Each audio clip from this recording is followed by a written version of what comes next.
Good afternoon. Welcome to Grade 12 English First Additional Language. Today we're going to have another look at tenses, questions, negatives, and question tags. Now, I know that you might think it's not that important, but there are questions on all four these language aspects in every paper. So it is important that we have a look at it again. As I said, we're going to look at the tenses, obviously the different tenses in past tense, present tense, and future tense. And then we are going to have a look at questions, negatives, and question tags. Now, questions, as you all know, you take a sentence and you turn it into a question. Negatives is where we change the sentence and we add words, use words like do not, does not, am not, is not, did not or have not.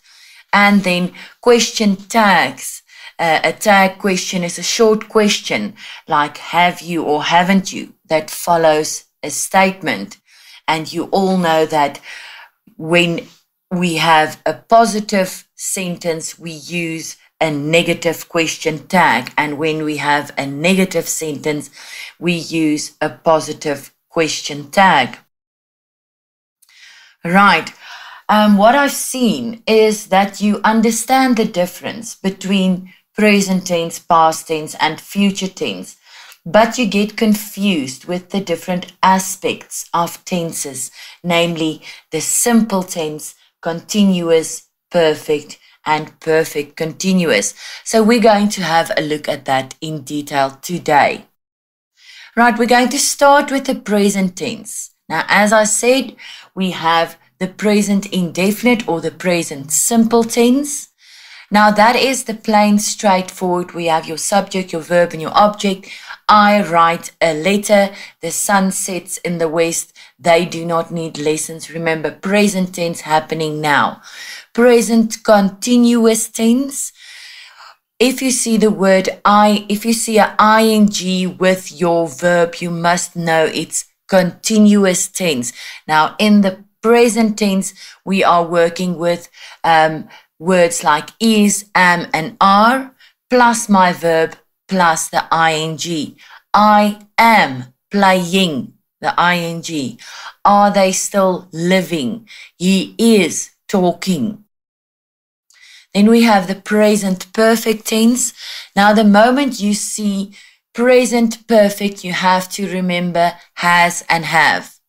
So what do we know? When we see the present indefinite or simple tense, you remember it's simple, it's plain, straightforward. It's just she eats an apple and they kick the ball.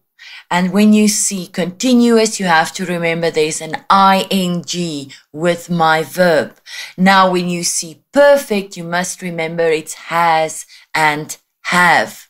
Now, has obviously for singular and have for plural. She has learned her lesson and they have eaten. And what do we see about the verb? The verb is always in the third column. Then the present perfect continuous.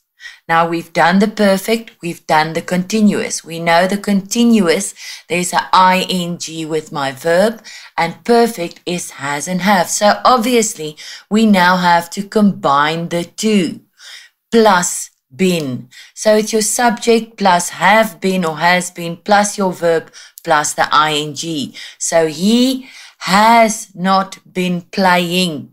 So I have the has there, I have a been, and I have a ing. Let's look at the summary of what I just said.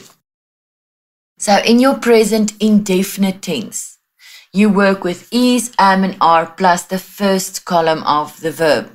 He walks to school. They walk to school. Remember the S rule that I did in a previous lesson. Anything with an S is applicable to singular.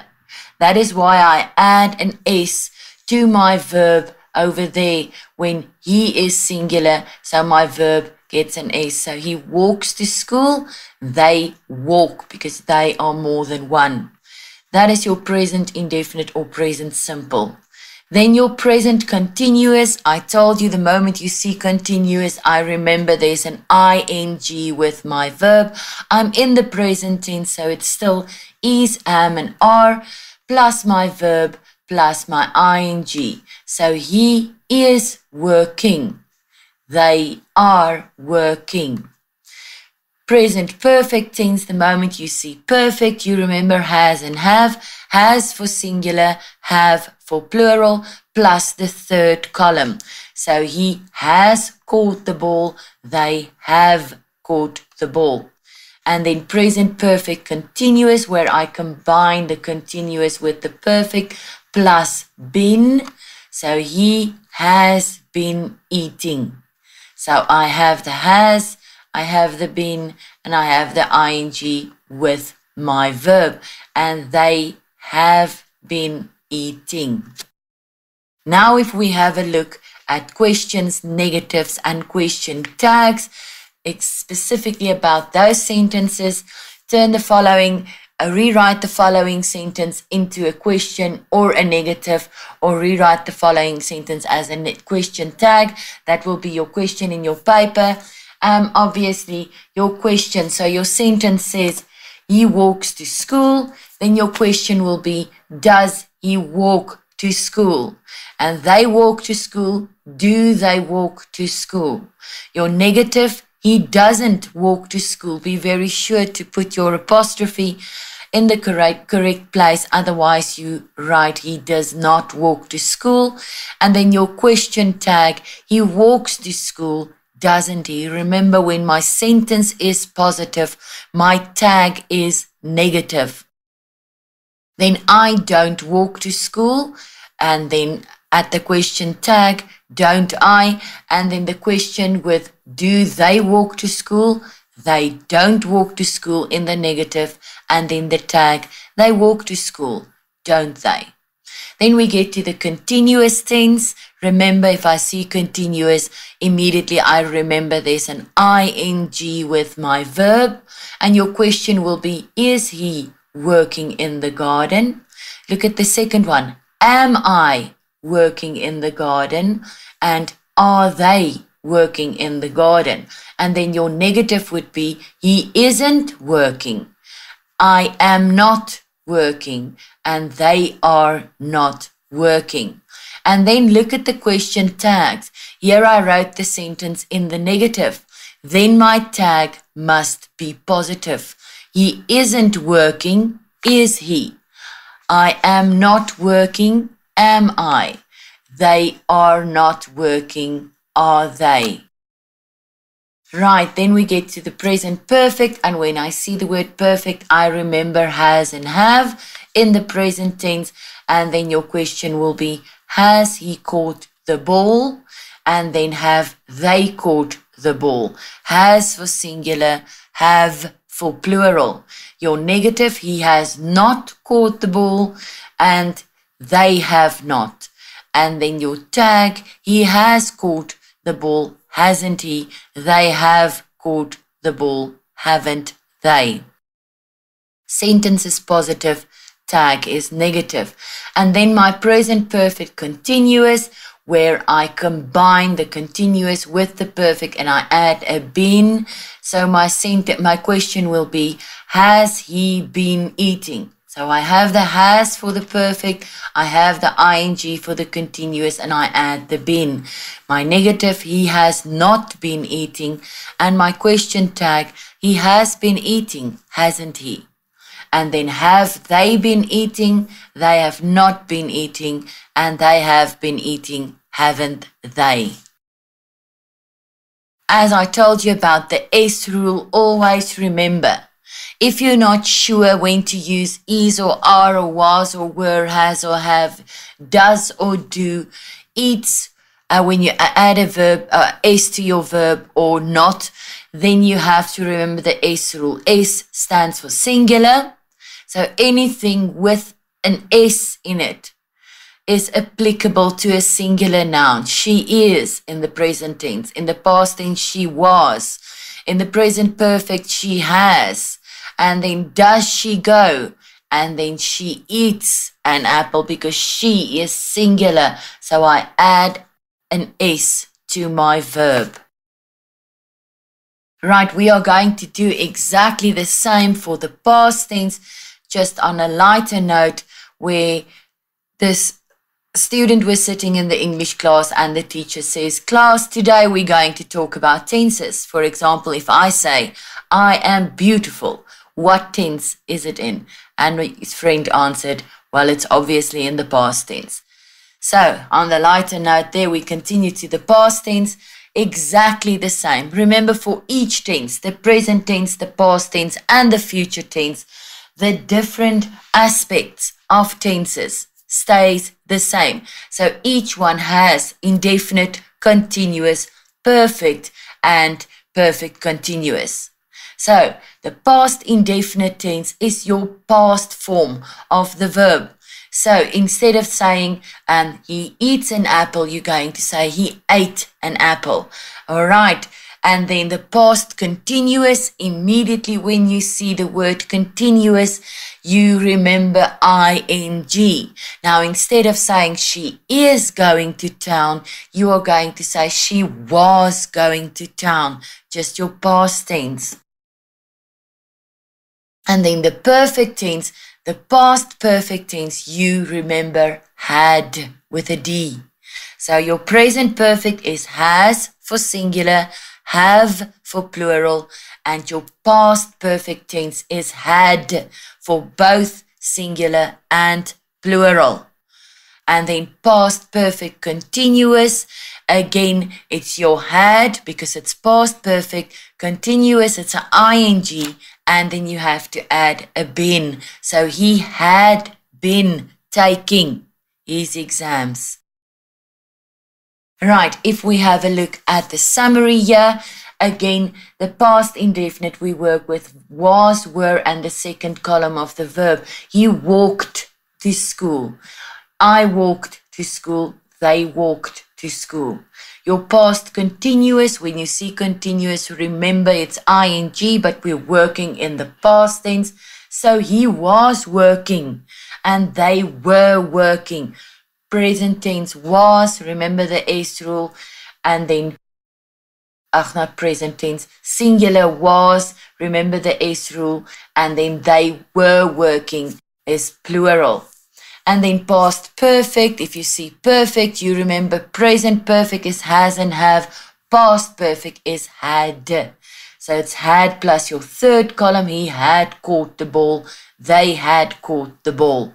And then your past perfect continuous is a combination of continuous and perfect, plus your been, he had been eating.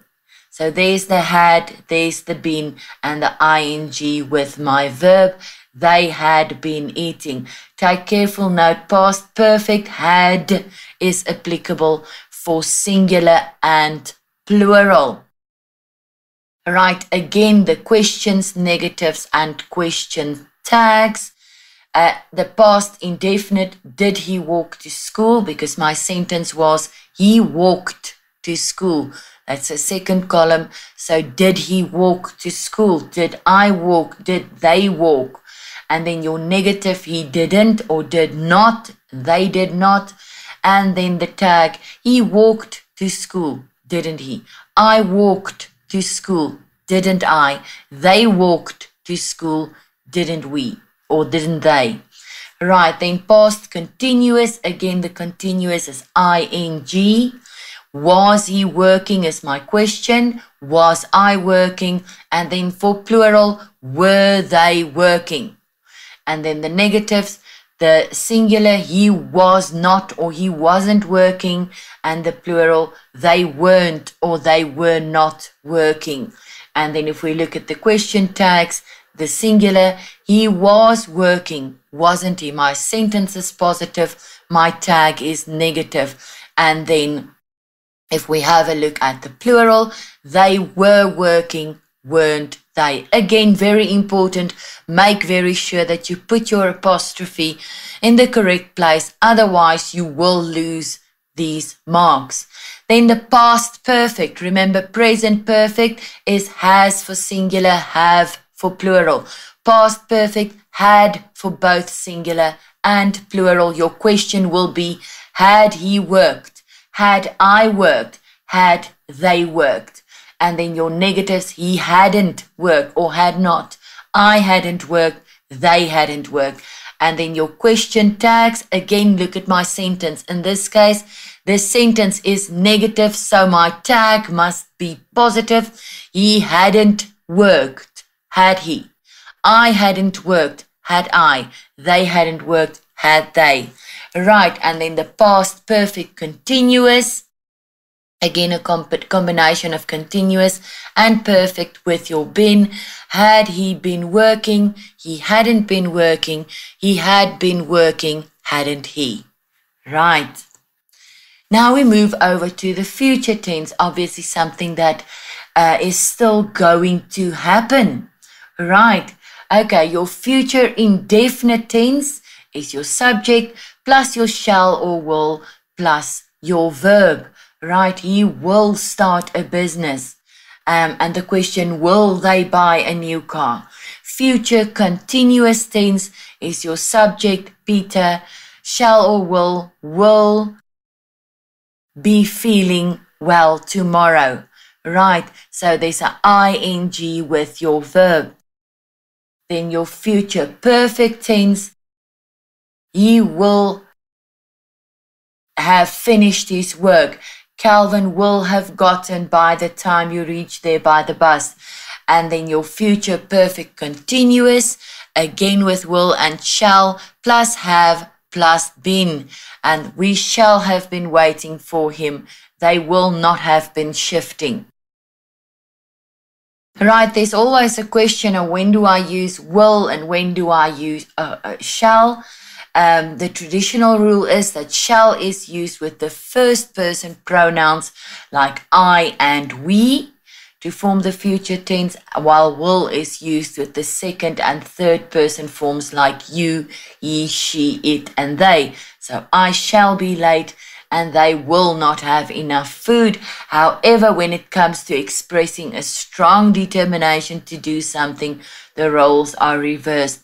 Will is used with the first person and shall with the second and third. For example, I will not tolerate, or you shall go to the ball. In practice, though, the two words are used more or less interchangeably, and that is now an acceptable part of standard English. So whether you use shall or will, you will not be penalized. Right, again, we have the aspects of indefinite, continuous, perfect, and future perfect continuous. So the first one is will and shall plus your first column of the verb. He will walk to school tomorrow. I shall walk to school. They will walk to school. The future continuous, will and shall, plus the first column of the verb plus ing. He will be working in the garden. I shall be working in the garden. They will be working in the garden. Take note of the use of be in that sentence. Your future perfect, will, shall plus have plus your third column of the verb. He will have caught the ball. I shall have caught the ball. They will have caught the ball. Right, so take careful note. It's only the word have that we use in the future perfect tense. Right. And then your future perfect continuous, it's again will, shall plus have plus been plus your first column of the verb plus ing. He will have been eating an apple. I shall have been eating an apple, and they will have been eating an apple. The future tense is not asked that commonly, but take careful note at the future perfect. Will, shall plus have plus your third column, and the future perfect continuous will, shall plus have plus been plus your first column and the ing. And then very important at your continuous tense, it's either will or shall plus be plus your first column of the verb plus the ing. So don't forget about the be with the future continuous tense. If we have a quick look at the questions, negatives, and question tags. Will he walk to school? Shall I walk? And the negatives, he will not walk or they will not walk. And the tags, he will walk, won't he?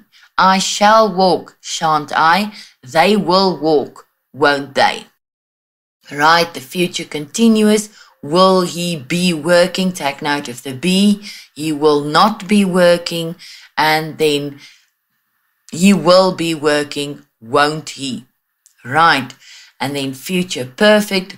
Will he have caught? Remember, we're working with the third column of the verb. He will not have caught. And then your question tag will be won't he? Right. And then the future perfect continuous.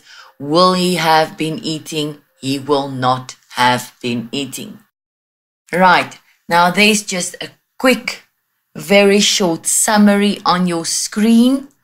The present, past and future, and the indefinite, the continuous, perfect and perfect continuous. Take note, the continuous can also be called progressive. So if they ask you rewrite the following sentence in the present progressive tense, then you know it's the continuous tense. Now in the present tense, the simple tense, I write a letter, past, I wrote a letter, future, I will or I shall write a letter. Then the continuous tense, remember a ing, I am writing a letter in the present tense. In the past tense, I was writing a letter. And in the future tense, I will be writing a letter. Take note of the be. Then the perfect tense, remember present perfect, you remember has and have. Past perfect, you remember had. And the third column of the verb. So in the present tense, I have written a letter. In the past tense, I had written a letter. And in the future tense, I will have written a letter. And in the perfect continuous, where you use the continuous, the ing with your verb, and then your perfect, the has or the have, and the been, and then I have been writing a letter. Past tense, I had been writing a letter. Future, I will have been writing a letter. Right, now the best way that we can have a look at how do they ask it is to go through a few old papers. Now people, this is the best way you can ever prepare yourself for the final exam, and especially in this time where you're not at school and you have to work on your own. The best thing you can do is to work out old language papers over and over and over. That's the only way you're going to succeed. Familiarize yourself very thoroughly with all the language aspects, like reported speech, like passive voice, like the tenses, the negatives, the questions, because they love to ask this, change into the negative, or rewrite the sentence in the past tense, or rewrite the sentence in the present progressive tense. You have to go through a lot of papers. Try and do a language paper a day, or just look at your time management, maybe one language paper a week. You can't get better at something if you do not practice. And it's not only for the language section of your paper. The only way that you are going to get better at doing or answering a comprehension is by practicing. So by doing it again and again and again on different comprehensions. So when you reach your final exam, you will be used to the way the questions are asked, because it might be a different passage, but the type of questions will always be the same. Right, so for your own sake, if you want to better yourself in your language aspect of English, get your hands on some old language papers and work it out over and over again. Right, if we have a look at, you are now familiar with, correct the single error in each of the following sentences, where you have to look for the errors. And if you attended the previous lessons, you would have seen I've shown you, look for spelling mistakes, look for concord, specifically look for the apostrophe, all of those things. Look for a apple instead of an apple. Right, so let's go through this. Seemingly innocent emojis in a instant message or email. Immediately pick that up. In an instant message, remember, if the word directly after a or an starts with a vowel, it is an and not a. Right, so it's an instant message. Now, number B, this is a warning with Johannes du Plessis, a legal advisor. Now, with Johannes du Plessis, a warning usually comes from somebody.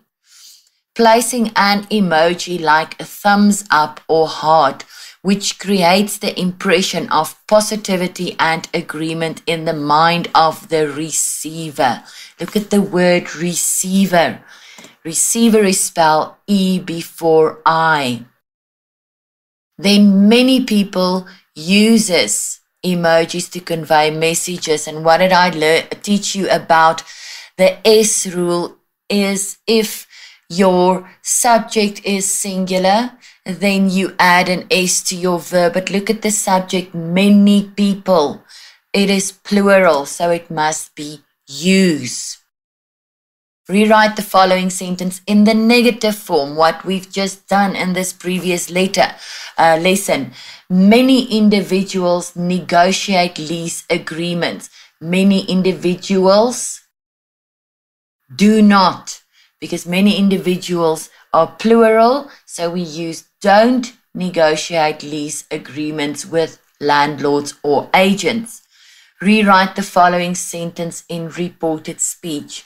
I presented a lesson specifically on reported speech. I told you, remember, it will always be in the past tense. You have to look at your introductory verb, which is here at the end.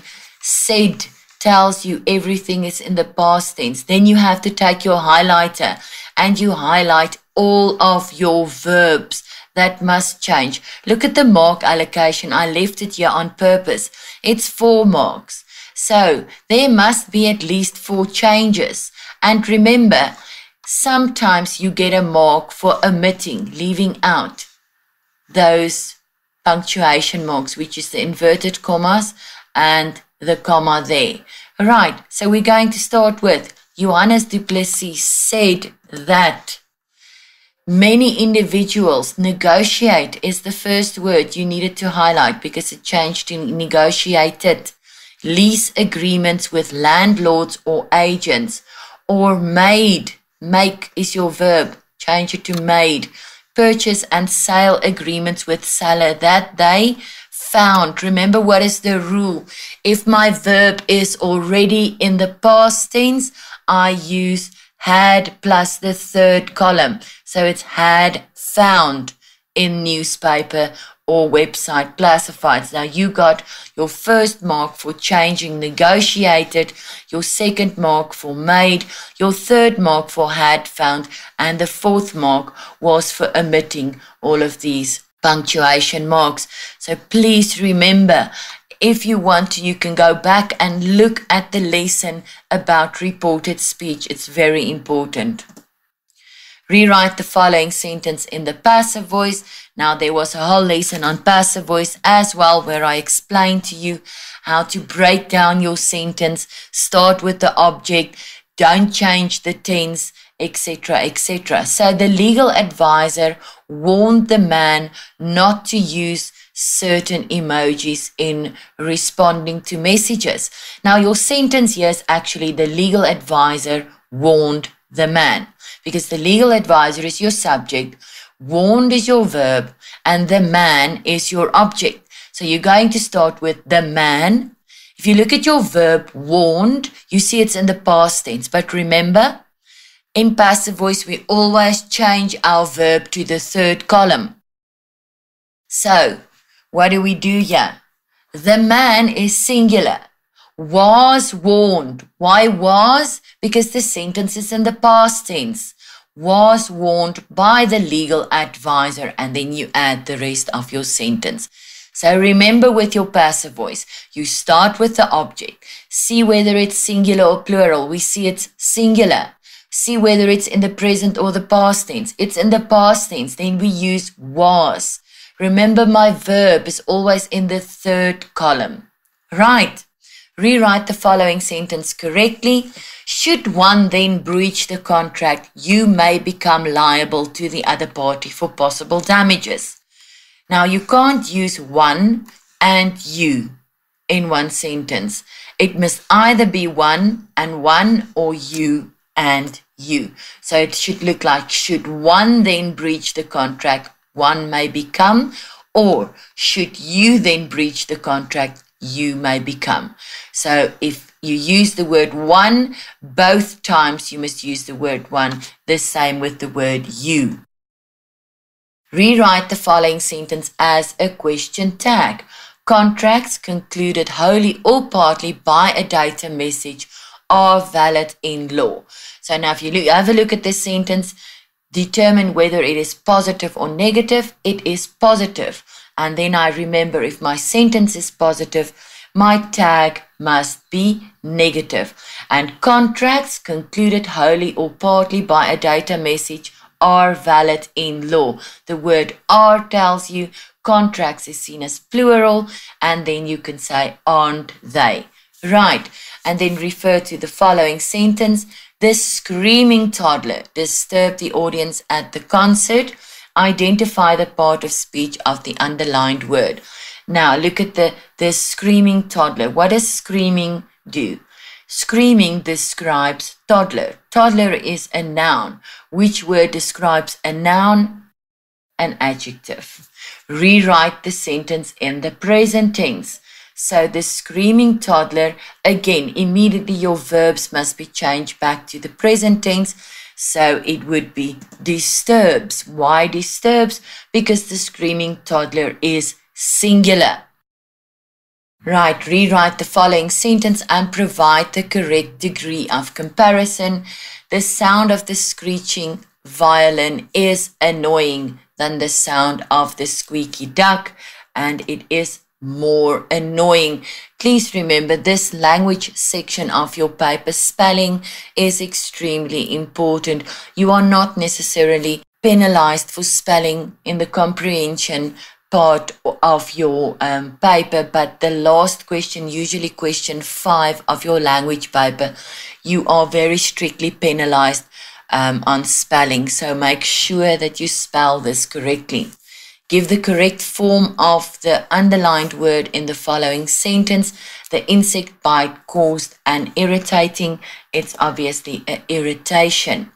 Provide an antonym. Antonym is a word with the opposite meaning for the underlined word in the sentence below. The toddler had a restless sleep. He was restless. So if it's the opposite of restless would be peaceful.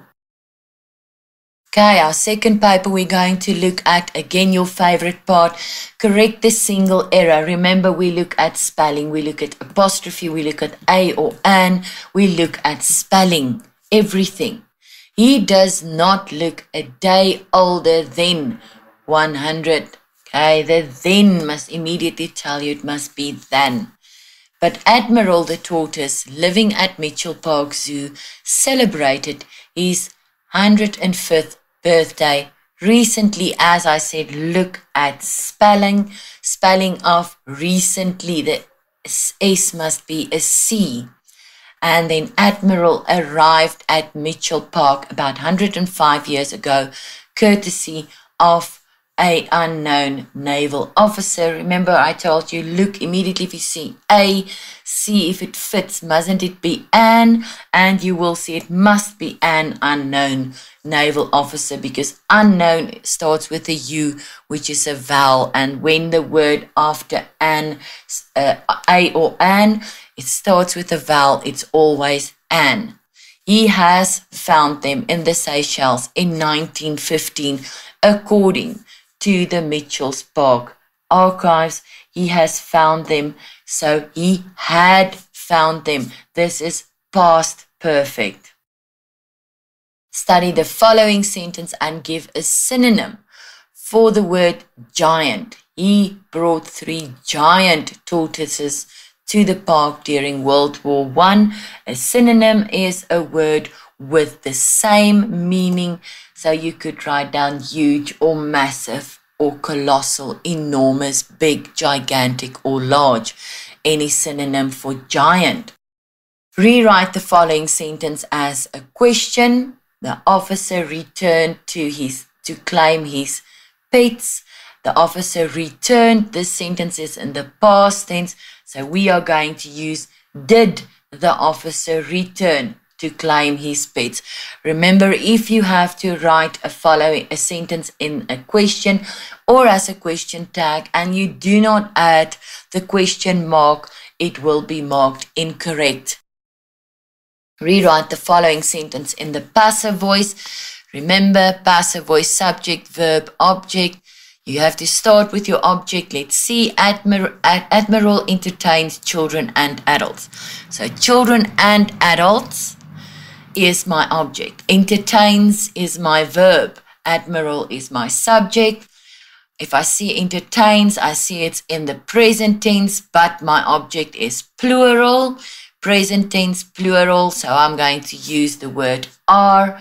Children and adults are entertained, because I changed my verb to the third column, by Admiral. Study the following sentence. He also enjoys a nap in the pond when the weather is hot. Use a homophone for the word weather in a sentence of your own. Remember, a homophone is a word that the meaning is different, it's spelled different, but it sounds the same. So the word weather, and we know they don't know whether he will return, the same meaning as if, right? Rewrite the following sentence in reported speech. Again, very important, your introductory word is said, so everything is in the past tense. Please highlight your verbs. Go and highlight. All right, said is in the past. Admiral is a verb, highlight. In the country, now is a time word, highlight. Plays is a verb, highlight. A significant role in drawing tourists to the zoo.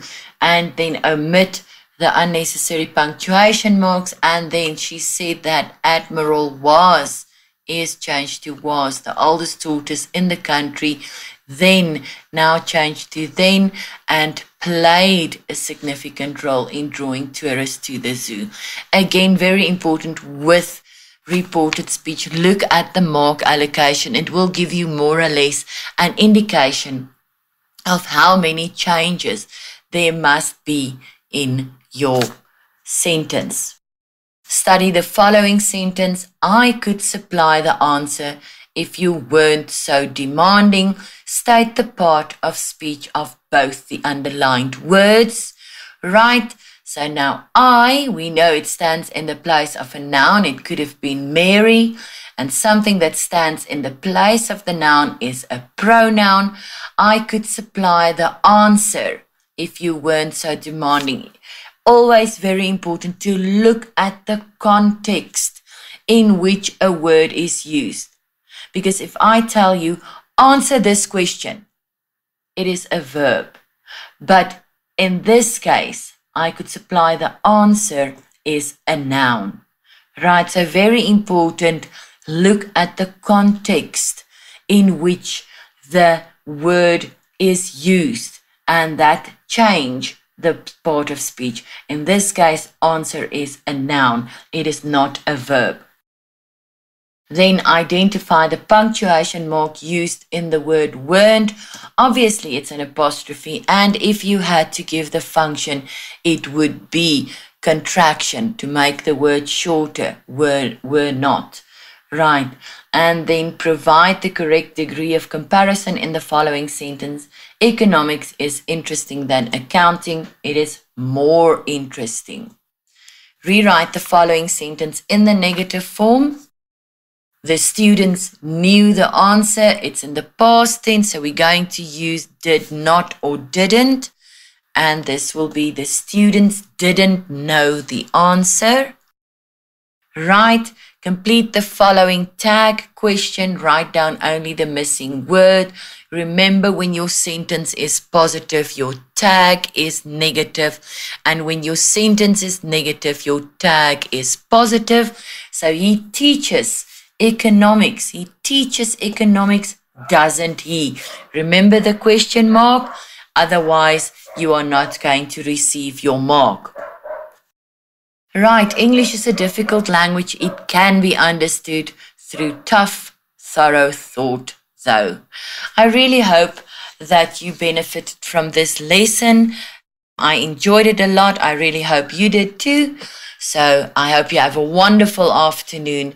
Again, please, if you want to prepare yourself for your English paper 1, get your hands on some old papers and work out these old papers. Nobody has ever become a champion without practicing. Have a wonderful afternoon. Make wise choices. Goodbye.